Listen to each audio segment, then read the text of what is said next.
যখনই বিপদে পড়ে যাবেন আপনি আল্লাহ তাআলার খাস একটি নাম ধরে সাহায্য চাইবেন, বিদ্যুতের গতিতে আপনি সাহায্য পেয়ে যাবেন, আপনার বিপদ মুহূর্তের মাঝে দূর হয়ে যাবে। ব্যবসা বাণিজ্য লস, সার কাছে শুধুমাত্র শত্রু আর শত্রু, বিপদে আপনাকে গ্রাস করে রেখেছে, কোনো কাজেই যেন সফলতা নাই, যেটাতে হাত দেন সেটাতেই লস, কোনো কিছুতে আপনার সাফল্য নাই, সন্তান কথা শোনে না, স্ত্রী কথা শোনে না, পরিবার পরিজন নষ্ট হয়ে গিয়েছে, কিভাবে আপনি বাঁচবেন? প্রবাসে আটকা পড়ে গেছেন, আসতেও পারেন না, কোনো কাজও পাচ্ছেন না, আপনি আমলটা করেন।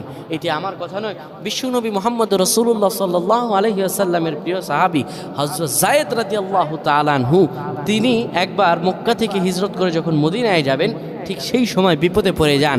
ওনাকে একটি লোক বিপদে আটকে ফেলে এবং ওনাকে হত্যা করার চেষ্টা করে। তখন তিনি আল্লাহ তাআলার এই খাস নামটি ধরে সাহায্য চেয়েছিলেন, আল্লাহ তাআলা তাকে বিপদ থেকে মুক্ত করেছেন। সুবহানাল্লাহ। সেই দোয়াটা কি? তিনি যখন বিপদে পড়ে যান তিনি বলেন, আগিসনি ইয়া রহমান।